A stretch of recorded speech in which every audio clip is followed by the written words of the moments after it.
Bonjour chers amis, aujourd'hui je vais vous présenter le cours de fièvre Q. Donc pourquoi fièvre Q? La fièvre Q devient cette dénomination, c'est de Curie fever, c'est-à-dire question fièvre. Pourquoi question fièvre? Parce qu'à l'époque l'étiologie de cette fièvre est inconnue.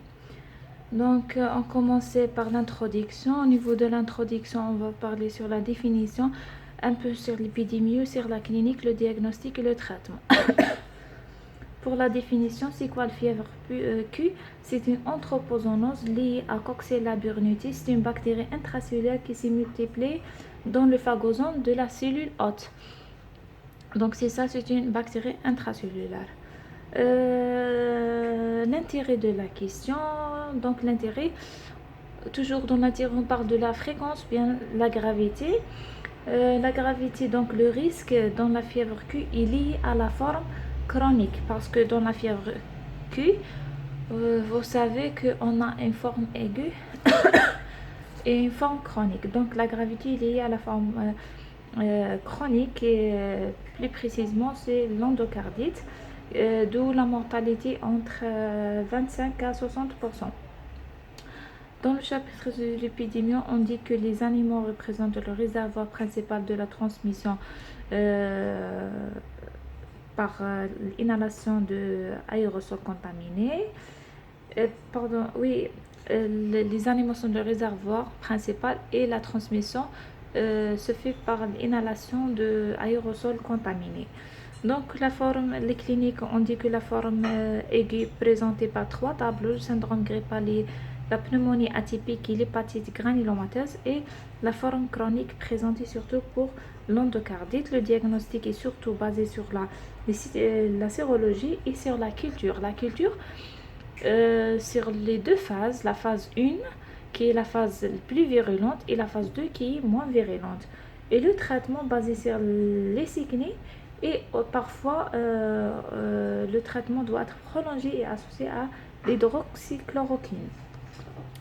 Dans le chapitre de l'épidémiologie, on va parler sur l'agent causal, le réservoir, transmission et les répartitions géographiques et certains facteurs de risque. Donc, pour l'agent causal, c'est Coxiella burnetii, donc c'est une bacille de petite taille, intracellulaire stricte. La première caractéristique, c'est qu'elle est intracellulaire stricte. Deuxième caractéristique, qu'elle aime l'acidité, donc Coxiella burnetii survit et se multiplie dans le milieu acide des phagolysosomes et formant ainsi une niche réplicative, protège la bactérie contre l'action de l'antibiotique. Donc c'est ça. Le troisième caractéristique, elle présente une variation d'antigènes. Donc cette bactérie elle a des antigènes et ces antigènes vont subir des variations. Pourquoi? Dû à modification de lipopolysaccharide. Donc dû à cette modification, on a deux phases, phase 1 et phase 2. La phase 1, c'est naturel et virulente, d'accord? Les antigènes de la phase 1, c'est naturel et virulent. Et les anticorps dirigés contre la phase 1 sont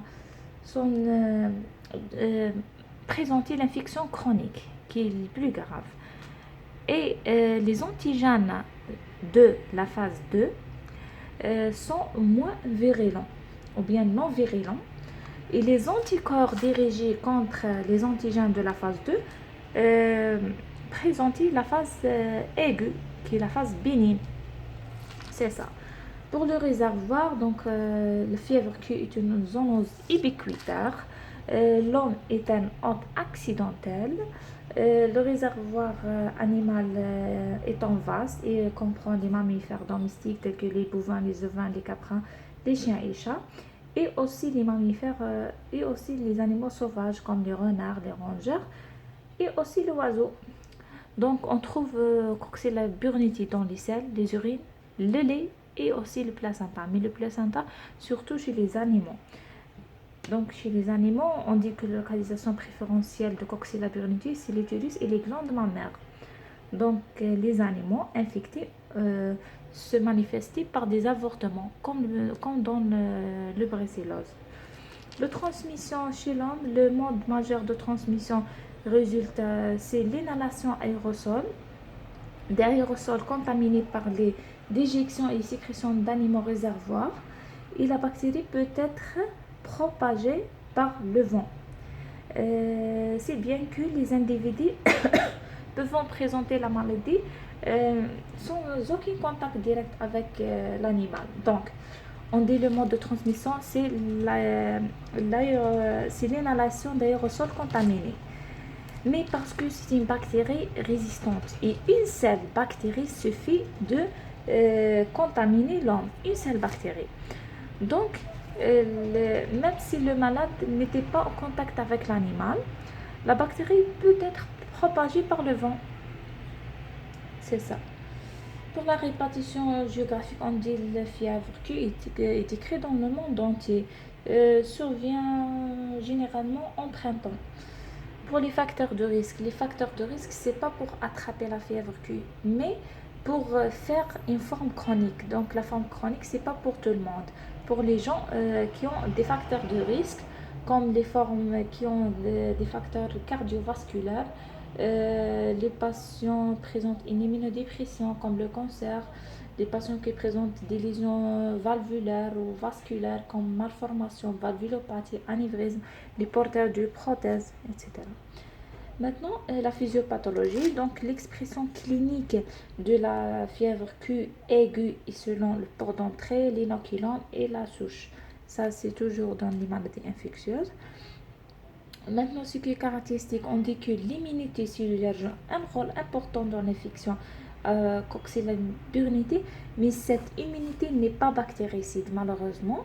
Donc, c'est pour ça que Coxiella burnetii peut-être reste quiescente dans les phagosomes du macrophage. C'est ça, on dit que la localisation de Coxiella burnetii est dans le phagosome parce qu'elle aime le pH acide. Donc, parce que le pH acide, elle se multiplie et elle survit dans le phagosome. Et c'est pour ça, dans le traitement, on donne l'hydroxychloroquine parce qu'il a une caractéristique de alcaliniser cette phagosome. Ok? D'accord. Maintenant, on passe à la clinique. Donc, avant de passer à la clinique, on dit que 60% des cas sont asymptomatiques, 40% symptomatiques, 30% font des syndromes grippales, entre 2 et 5 fois les pneumopathies et l'hépatite, et 0,2 seulement font des formes chroniques. Maintenant, pour la forme aiguë, avant l'incubation est de 3 semaines. Donc, la clinique, on a 2 chapitres, la forme aiguë et la forme chronique. La forme aiguë présentée par 3 tableaux essentiellement. C'est le syndrome grippal, c'est l'hépatite fébrile. Donc, l'hépatite dans la fièvre Q, c'est quoi? Il s'agit d'une hépatite granulomateuse avec image d'anneau fibrinoïde à centre clair lipidique. C'est pathognomonique. Donc, cette forme de hépatite granulomateuse avec un anneau fibrinoïde à centre clair lipidique, c'est pathognomonique. On trouve aussi hépatomégalie, parfois splénomégalie, des nausées, vomissements et diarrhée. Pour les pneumopathies fébrile, c'est un tableau de pneumopathie atypique avec une toux et quelques crépitations. Parfois, on observe des atteintes pulmonaires sévères avec hypoxie et SDRA. Justifie une ventilation assistée. À la radio, on trouve une image interstitielle bilatérale, parfois systématisée, rarement dans PFLA. Parfois, dans la forme aiguë, on trouve seulement une fièvre aiguë isolée. Parfois, péricardite, myocardite, encéphalite, méningite, mais rare. On passe à la forme chronique. Dans la forme chronique, elle peut se développer des mois, voire des années après l'infection aiguë. Touche préférentiellement les sujets présentent un facteur de risque. Donc ici, il faut un facteur de risque, soit une femme enceinte, soit sujet présente une anomalie vasculaire ou valvulopathie, ou bien une immunodépression. Donc l'endocardite dans la fièvre Q, c'est l'endocardite à hémoculture négative. Survient dans 90% des cas sur les valvulopathies préexistantes ou bien les sujets qui est porteur d'une prothèse valvulaire. Donc les lésions le plus les prédisposants sont les bicuspidés ou là, qui ont l'insuffisance mitrale, l'insuffisance aortique ou la prolapsis, etc. Donc cliniquement, on voit, il n'y a pas trop caractéristique de... C'est le tableau classique de l'endocardite. C'est avec les critères de Duc, les critères majeurs et les critères mineurs. Les signes, le souffle, les signes cardiaques, les signes extracardiaques, l'insuffisance cardiaque.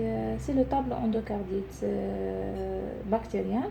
Parfois, ce caractéristique, on trouve parfois une hépatosplénomégalie associée, purpura, hypocratisme digital.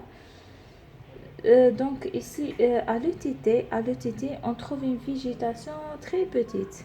Contrairement au brucellose, on trouve une végétation grosse. C'est ça, c'est l'endocardite, le tableau le plus fréquent dans les formes chroniques. Mais on peut trouver aussi d'autres infections présentées comme infection vasculaire, l'anévrisme ou bien prothèse vasculaire. Les ostéolites, les hépatites pseudotumorales, des maladies auto-immunes, atteintes ostéo-articulaires, syndrome de fatigue chronique, etc. C'est ça pour la clinique. On a aussi une forme particulière chez la femme enceinte, la fièvre Q chez la femme enceinte. Donc, il y a le risque maternel et fœtal. Pour le risque de la mère, la symptomatologie, c'est de fièvre Q aiguë, plus sévère, avec augmentation de risque de passage à la chronicité. Pour le fœtus, il y a le risque d'avortement, retard de croissance, mort fœtale, une oligoamniose et accouchement prématuré. La bactérie, chez la femme enceinte, la bactérie reste localisée dans l'utérus et les glandes mammaires comme chez les animaux. Donc, c'est ça. Pour la femme enceinte, on traite par le cotrimoxazole parce qu'il y a contre-indication de la doxy et l'hydroxychloroquine aussi. Donc c'est ça, on passe au diagnostic. Le diagnostic, toujours, on a les arguments épidémiologiques, cliniques et biologiques. Et les éléments d'orientation, les éléments de certitude. Pour les arguments épidémiologiques, c'est l'exposition aux animaux domestiques ou bien un terrain d'immunodépression ou bien cardiopathie. Pour les arguments cliniques, on a pour la fièvre Q aiguë, c'est le syndrome grippal, bien pneumopathie, bien l'hépatite. Pour la fièvre Q chronique, c'est surtout l'endocardite à hémoculture négative, bien l'anomalie valvulaire ou bien fièvre inexpliquée. Pour les éléments d'orientation, on trouve une thrombopénie, une leuconotropénie, VS normale. Si on a une atteinte hépatique, on trouve une transaminase élevée. Parfois, on trouve aussi le auto-anticorps tels que les antiphospholipides et les antimusculés et les antimitochondries. C'est ça, on passe les éléments de certitude. Donc, premièrement, la sérologie, d'accord? La sérologie. Donc, avant, on va interpréter la sérologie selon la forme aiguë ou bien forme chronique, d'accord? Avant d'interpréter sérologie, on a certaines bases. On dit que la technique utilisée, c'est l'IFI, c'est l'immunofluorescence indirecte. Donc, la sérologie mesure l'IgG, IgM, IgA contre les antigènes de la phase 1 et la phase 2. C'est la méthode de référence pour le diagnostic et les suivis de l'évolution. Donc, la variation des antigènes liée à modification de lipopolysaccharide. Donc, il faut distinguer entre la forme aiguë et la forme chronique. C'est ça pour la sérologie. Donc, la forme aiguë, on commence. La forme aiguë, c'est la forme aiguë, c'est l'élévation des anticorps de quelle phase? Pour la forme aiguë. La forme aiguë, donc moins virulente, c'est la phase 2, oui. C'est la phase 2. Toujours la phase 1, c'est la plus virulente qui donne la phase 2, c'est plus virulente, donc donne la forme chronique. Et la phase 1, c'est moins virulente, la phase 2, moins virulente, donne l'infection aiguë. C'est ça, c'est simple. Regarde. les antigènes. D'accord. Les antigènes dirigés contre la phase 2. La phase 1, on commence par la phase 1, qui est le moins virulente. Ça, c'est la phase 1 moins virulente. Les antigènes de la phase 1, moins virulente, c'est ça. On a les anticorps qui sont dirigés contre cette phase, contre cette phase 1, qui est la moins virulente, c'est l'infection aiguë. Et pour les antigènes de la phase 2, qui est plus virulente, donc les anticorps dirigés contre la phase 2, qui est plus virulente, donc c'est donné de forme chronique, qui est plus grave. D'accord. C'est ça. Donc, c'est ça, c'est pour l'aigu, donc élévation de les anticorps de la phase 2. Donc, on pose le diagnostic devant soit élévation de IgM qui apparaît au 10e jour et disparaît au 4e mois, à taux plus de 1 sur 50 unités. Ou bien, donc, on a ici aigu, donc on a soit l'IgM, soit l'IgG. Soit élévation de IgM, soit la séroconversion du IgG. C'est-à-dire un titre multiplié par 4 à 10 jours d'intervalle. Donc ici, l'IgG est supérieur à 1 sur 200. 1 sur 50. D'accord. Pour la phase chronique, c'est les anticorps dirigés contre la phase 1. Donc ici, parce que la phase chronique, on voit seulement IgG. Il n'y a pas le IgM. Donc le IgG,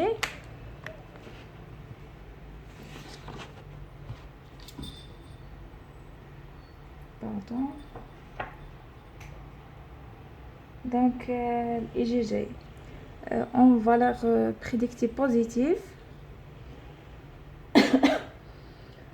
si supérieur à 1 sur 800, donc c'est l'endocardite de 37% de pourcentage. Et si elle est supérieure de 1 sur 6400, c'est l'endocardite avec pourcentage de 75%.